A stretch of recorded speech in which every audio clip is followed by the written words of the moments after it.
You are listening to Draw 4 Podcast. Good tidings, and thanks for joining us.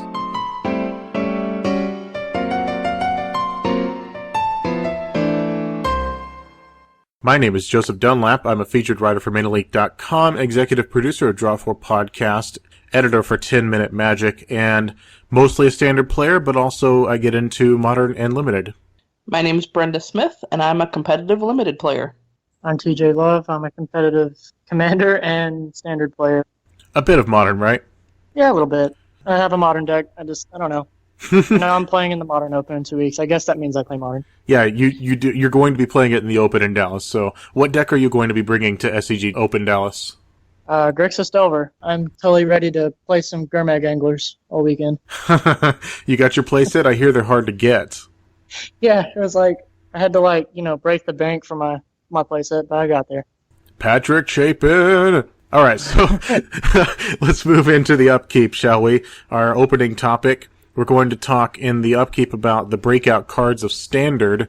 Now, we've talked about what we were anticipating when Shadows of Innistrad was being spoiled. We talked about the cards that were immediately and apparently good when it came out. We talked about how the archetypes have shifted, but since then, things have changed again. So what we're going to do is talk about the breakout cards, the Dark Horse cards and decks that have come out of nowhere in just the past few weeks. The two that I can think of are Cryptolith Rite, after Channel Fireball broke it. First, they abused it in Black-Green Aristocrats. Then they used it in 4-color Company that blinked Reflector Mage and Dragonlord Atarka, which was just amazing. And their latest creation is Bant Eldrazi Rites, which I'm trying to build right now, that still blinks Reflector Mage. And then there was Mono Blue Prison, which TJ, you and I were talking about, broke out in a big way recently. I saw it described as Standard Storm on Reddit, which was intriguing, so I watched one of LSV's videos where he piloted the deck, and it looked like when it goes off, it's insane. But if it doesn't, it just sort of sits there and draws cards. So the deck looks sweet, and maybe LSV was confused about what's a keepable hand, or maybe he had bad luck, but it did get a good record recently. Yes, it did. And it was super fun to watch, too. I can't believe how much I was sitting there watching it, and I was like, this might be that Brain in the Jar deck that everyone was playing at first. And then I saw him play a Days Undoing, and I was like, wait, what is this? And then I saw him play a Jace's Sanctum, and I was like, wait a minute, what's going on? It wasn't the same deck. In fact, the deck did not run a single copy of Brain in the Jar. I saw some people suggesting that Brain in the Jar is just more consistent or resilient or something. Yeah, I watched a little bit of LSV's when he posted on YouTube and was having fun just watching, like, okay, I'm going to cast this for 2. Oh, I'll untap those 2 lands. I'm going to play this. And I was like, okay, I'm not a control player. I'm not the type. I really like smashing in with just big dudes, but I can get behind a deck that does stuff like fun stuff like that. Just the idea of Jace's Sanctum, which I was saying when it got spoiled, this card is too much of an investment, you're spending your 4 mana to play it and then you don't get to do anything. This could be a deck that makes it worth it, or ultimately could just end up being more of a, this was cute, it worked for the meta, and now people are used to it kind of thing. Yeah, I can totally see that happening. I mean, this looks like one of the decks that if you know what your opponent's doing, it's not going to be that hard to beat it. Like you said, if it does, it just draws cards.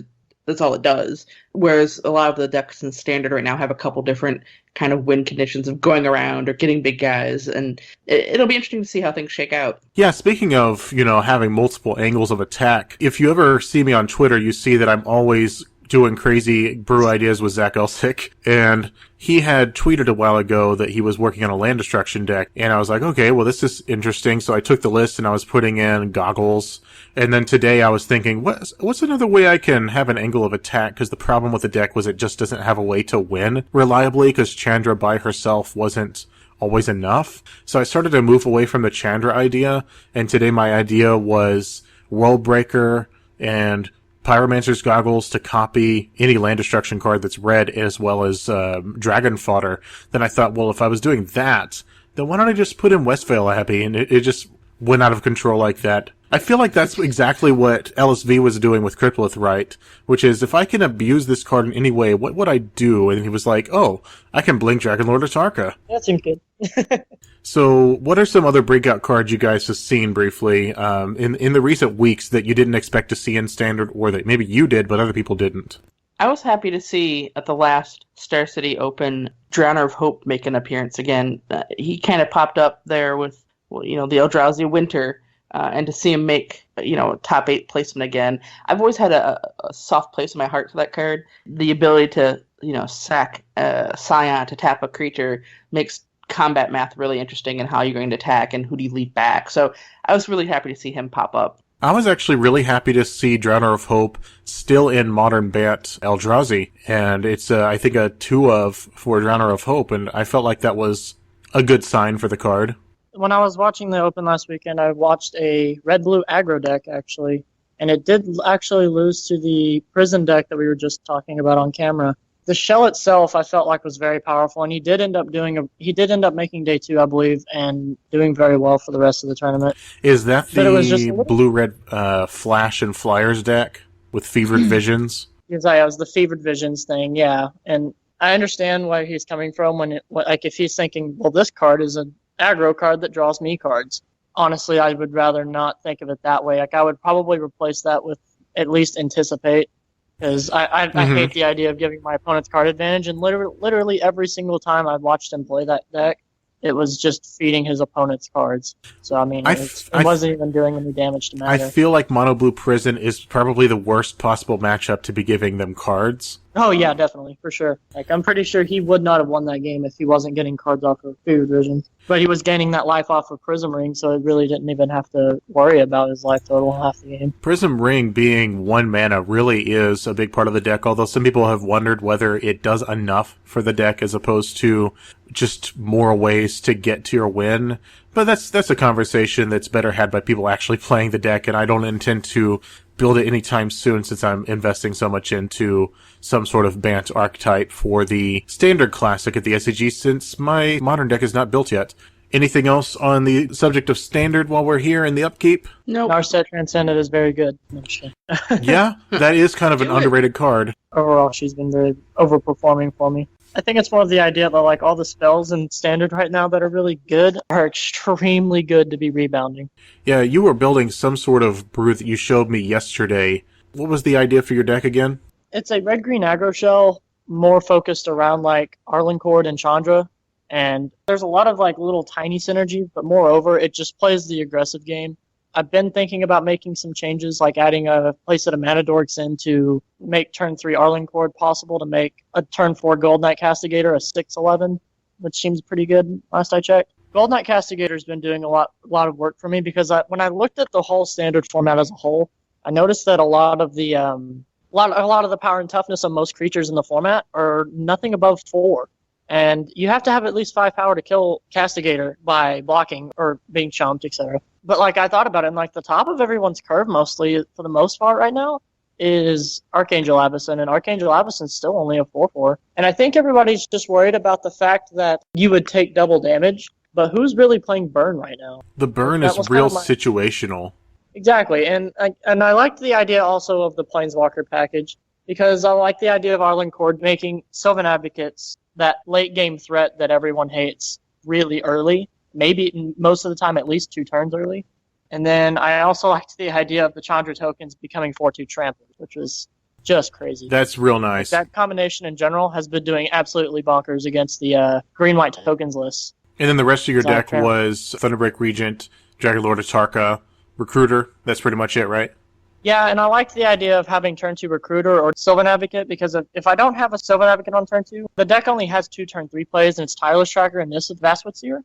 And I didn't really want to focus too heavy on the 3-drop slot, because I wanted to be able to have Recruiter do a lot more things. It's an aggro shell, you want to throw out your big dudes a lot earlier. I feel like Dustwatch Recruiter does that, while at the same time giving you a turn 3 play to loot, without that being a spell cast, so you can flip it and then make your next turn. Not to mention that Tireless Tracker is not actually a 3-drop, technically, according to the way you're supposed to play him. So your ideal turn 3 would be either a Nissa or just to recruit, depending on what your turn 2 was.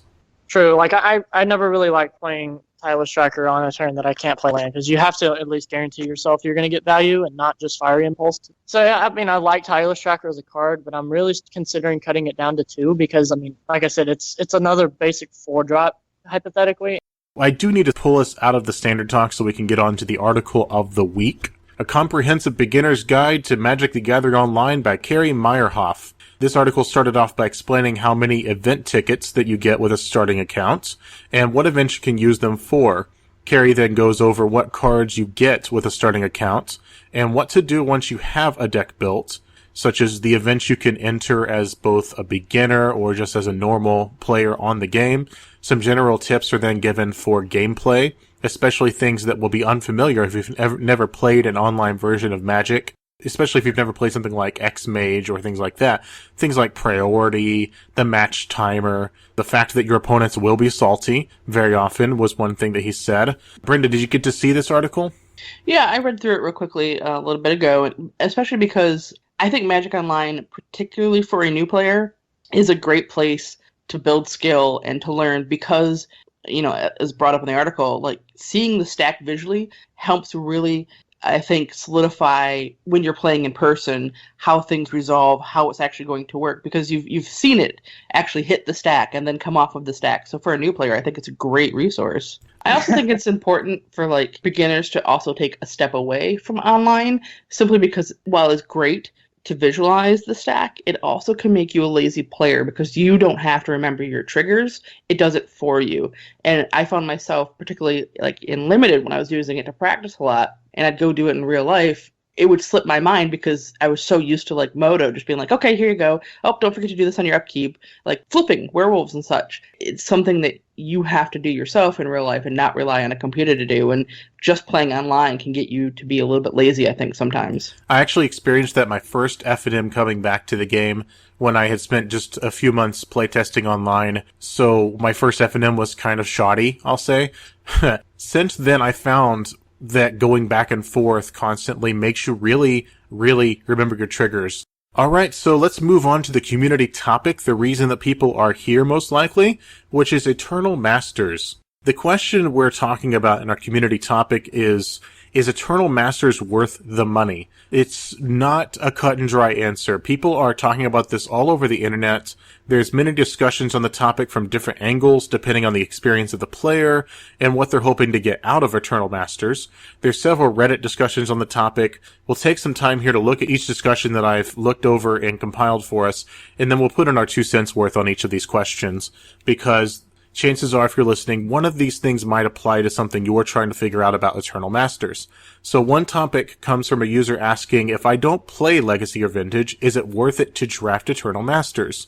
One popular answer is yes, if you get enjoyment out of drafting, which we'll have to agree on this. It applies to every draft environment, really. Several users pointed out that they will be drafting Eternal Masters simply for EDH staples or the draft cubes. Yeah, like I said, it's full of cards that everyone's looking for. Wizards has always used the excuse that these like Masters sets have been to open them up to a new format, and they've always talked about shutting Legacy down. So when they announced Eternal Masters, I was a little confused.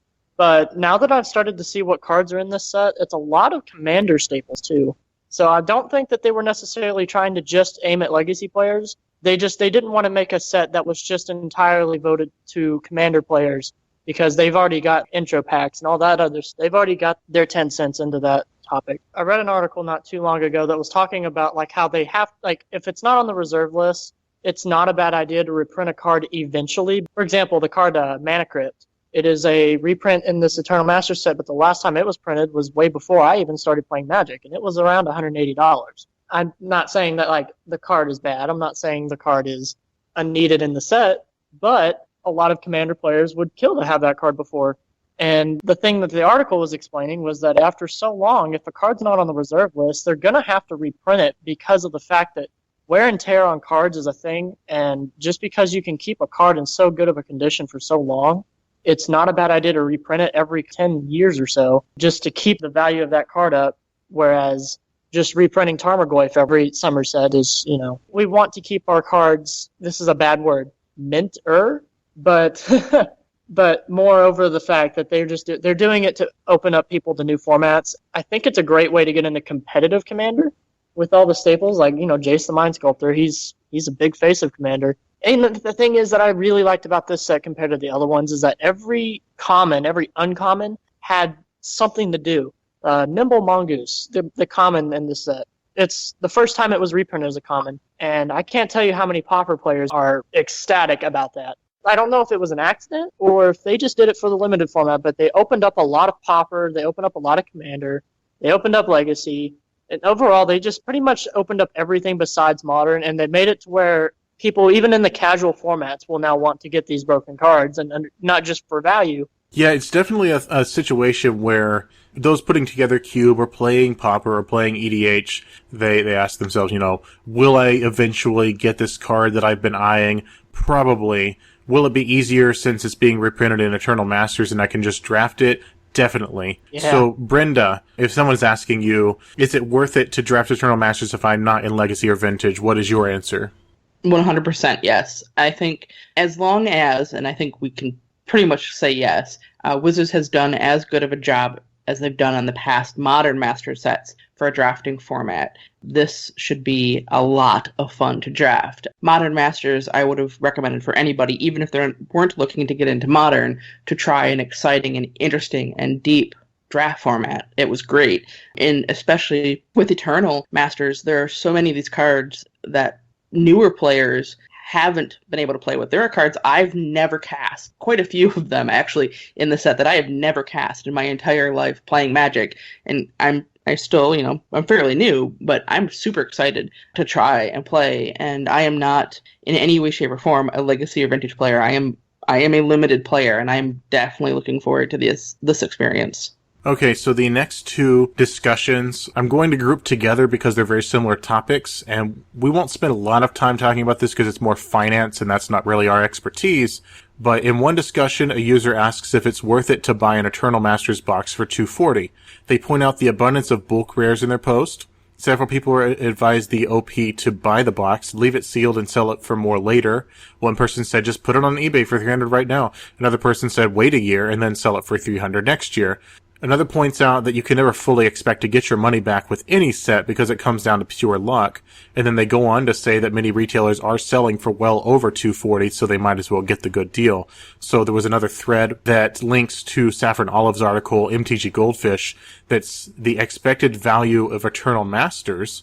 After a long number crunch, Saffron Olive puts the total EV for a box of Eternal Masters at just over $200 USD, the EV for a draft at $25, and a single pack at an average of $8.24. These prices are based on website buy lists, so the effective value is somewhat higher depending on your reason for purchasing the box. Obviously, if you're not a vendor, you're not going to be able to get any retail price off of it anyway, so you might as well be looking at the buyout prices in that light. In the Reddit conversation, the general consensus points out that like any other set, if you're buying an Eternal Masters box so you can get specific cards, it's cheaper to just buy singles. So I wanted your thoughts on that, on whether you're buying a box for trying to get some sort of value out of it, whether it's worth buying a box in general. I think Saffron Olive has kind of done the logical math for us. Like, we can tell you statistically what the EV is and whether or not it's a good value. I think, with past precedents on limited print runs and whether we can get our hands on stuff or not, even if the EV is 200 and you can buy it at 240, it's still probably logically an okay value. Even if you get no enjoyment whatsoever on the cards, you're not out a whole lot of money. But I think for me, I put a lot of weight and value on experiences. And because I think this is going to be a lot of fun to draft, I think the value is definitely there. You can always sleeve the cards up. If you're going to do nothing other than draft the set repeatedly, you can sleeve up the packs and repeatedly draft them or put them in a cube, or there's so many different experiences you can get out of them without being an Eternal type player, just getting the box and cracking with friends. It's going to be a ton of fun. In terms of buying, this is coming from someone that bought a box. Sorry. I agree on the standpoint that they said that if you're just wanting certain cards, you should get your singles, and I totally agree with that. But that's the same for every Magic. If you want certain cards, if you're just trying to open a box, if you're opening a box to open a box, by all means do it. It's good if you're trying to get like a bunch of your commons and uncommons out of the way as well. But if you're really just opening an Eternal Masters box saying, I just want to get Jason Mind Sculptor, well, there's 15 mythics in that set, and each box has an average of at least 3. So it's not, it moreover just be smarter to take advantage, instead of spending the $240+ on the box, you could just get your playset. If that's all you're opening it for. Now, if there's a ton of things you want in that entire set, by all means, I say go for it. And like Brenda said, it's very good for those people who want to play Cube because they can re-sleeve the packs, they can redraft everything. My goodness, it is probably one of the most fun draft formats I've played since probably Theros. I think the cool part about this summer set is that there's archetypes just like every draft format, but in terms of the decks themselves, each of the bombs, like the mythics and things like that, you can develop an entire archetype around each of the bombs, which I thought was crazy cool. To summarize what I was saying, if you want to buy a box for the uncommon and common, and if you want to just hit your bombs, that's great. I say go ahead and please buy a box. And if you're a cube player, definitely buy a box, because you may not see a Bloodbraid Elf reprint for a long time. If you're just wanting a certain specific cards, I definitely would just recommend just buying your singles. So the Draw 4 podcast answer to the question, is it worth it to buy a box of Eternal Masters? Should I draft it? Should I buy it? What should I do with it? Our answer is basically treat this like any other set. If you want to draft, then draft. If you want to buy a box so you can just get a smattering of cards from the set, go for it. If you're just wanting a specific card from that printing, then just buy the singles and do what works for you. So the next thing we're going to move on to is a thread that was actually made by Tu Nguyen of Manaleak. And it was, what effects will Eternal Masters as a product have on Legacy and Vintage, and why? The most popular answer points out that Burn will be easier to build, to which other users chimed in that they were upgrading their Modern Burn decks that they built with Modern Masters reprints to Legacy Burn decks using the Eternal Masters reprints. Another user answers that while Eternal Masters will generate more interest in the Eternal formats in the same way that Modern Masters did for Modern, the cards that aren't being reprinted, and we've talked about this before, will become even more prohibitively expensive. Honestly, that's something we always knew would happen. Other users point out that newer players in the format will build whatever decks don't rely on the reserve list. Okay, I will say this. When I've been noticing, like you were saying, that people are trying to upgrade their Modern Burn decks to Legacy, I think it's great that people are trying to experiment with the fact that they're taking the opportunity of these cards getting reprinted. And that's something that a lot of people don't do normally with the Modern Master sets. They usually just try to draft Tarmogoyf, that's all they really want to do with this. But at least here in this set, every card, if you were able to play one draft, just one draft, there is one card in that entire pool of cards that you get that will be useful to you later on if you decide to play an Eternal format. And that's what I think is a really strong suit of this. Overall, I think it's a very strong set. I think it'll be great, not just for chase mythics and such. I think it's great to get an experience playing with those cards. If nothing else, it allows somebody who doesn't have a thriving Vintage or Legacy community around them to get experience with those cards and to see how much fun it can be to cast something like Jace or Force when they never be able to get the chance. So I think in that sense, it will only help the Legacy and Vintage communities grow. So you're saying it's the first taste is free, and then you get hooked? We call it Card by Crack for a reason, right? Mm-hmm. But yeah, nothing feels better than casting Jace the Mind Sculptor Unlimited. It is the best. I remember doing it back in Worldwake, and it was stupid broken, and it's still just as broken in a limited format. I can't get over how fun that is. So the question about Eternal Masters comes down to this. What makes a format healthy? Is it the cost of cards, the availability of cards, or the amount of players in the format? If the health of a format is determined by the amount of players and the availability of cards, Legacy and Vintage will hopefully have new life breathed into it with Eternal Masters. There has been a heated debate in the recent months about the reserve list. In fact, there was a highly contested article on Manaleak on the subject recently. But there may be many players buying into Eternal formats that will be content to build around the reserve list. We may see more and more popular builds made for that very purpose. If things move in that direction, we might even see an influx of players into the Eternal formats. It's kind of like the speculation that they did with the dual lands once Eternal Masters was spoiled. The dual lands themselves are on the reserve list, of course, but I don't necessarily believe that this entire set was meant to be based on speculation for cards that are on the reserve list. Now, what I do think is the cards on the reserve list should have spiked up a little bit in price just because of the demand that the format is going to have itself. Because if you're wanting to play Legacy Reanimator, the blue-black list, I believe, this Eternal Master set has a lot of that deck. It has the Force of Wills, it has the Entombs, and the Inkwell Leviathans. It's got a lot of it. So the demand for the cards on the reserve list, like the Underground Seas, is supposed to go up. The reason that they were staring at the reserve list for so long is just more speculate how prices were supposed to go, which I'm not sure was exactly the right way to do. Brenda, how do you define a healthy format? I think it has to be kind of a mix of the players and the decks that are available. So you could have, a reasonably inexpensive decks and a decent amount of players, but if everybody's playing, I don't know, Jace and that's it, i.e. Worldwake era, it's not healthy. So I think it comes down to what decks are available, because as Magic players, we're a pretty resourceful bunch. We may not be able to have, $200 to plop down to buy the cards, but we can trade. We can find suitable resources, replacements. So I think it's more about the decks that are in it and the people that are playing it and how much they're playing and where they're playing. So some communities can have a thriving legacy community and other places won't because it's just not available there. So I think it's really a mix of a bunch of different things. And I don't think we'll find Eternal Masters making legacy or vintage unhealthy. I think it can only help them. Yeah, I would agree with that sentiment. It can only be good for legacy and vintage.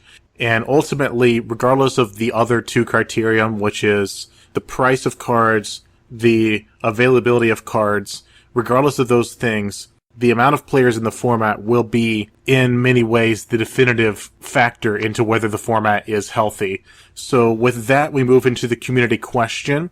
This is for everyone that's listening, wherever you are listening, unless you're on iTunes, in which case come and find us on MetaLink.com. Do you think the Magic the Gathering Eternal Masters set will bring new players into Legacy and Vintage? Because that's what it comes down to. We've pretty much already answered that. We all are at a consensus that we think it will only help Legacy and Vintage. These people will get this experience, get this first taste of casting these cards they've never seen before, perhaps, never held in their hand. They're going to want to build a deck out of it. As TJ pointed out, there's a lot of decks that the majority of the deck is in Eternal Masters. So we may see a lot more of a healthy format for all those people who have been sticking it out through the hard times in Legacy and Vintage, as they have more people to play with and people find ways to build decks that they can afford to put together. This is the end of the episode. So TJ and Brenda, thanks for joining me. Let's say our farewells then. I'm excited to do all this drafting with this new set. I think it's really great. If you want to get a hold of me anytime soon, give me some ideas. Tell me about your drafts. I'd really like to hear it because I've got a lot of good stories on Eternal Masters drafts already. If y'all can contact me at tj.love2@gmail.com, or you can find me on Facebook. I'm always available to talk about Magic. Yeah, and I am also super excited to talk about Magic. You can find me on all of the social medias as Brenda is bored. So drop me a line, and thanks for joining us. Brenda is bored. You can also find her on Twitch. And I am Joseph Dunlap. I am the showrunner for Draw 4 Podcasts. You can find me at Joseph_Dunlap on Twitter. You can also find my author page, manalink.com/mtguk/author/Joseph-Dunlap. You can find all the articles I write for manalink.com. This has been Draw 4 Podcasts. Until next time, we wish you good fortune and may you draw well.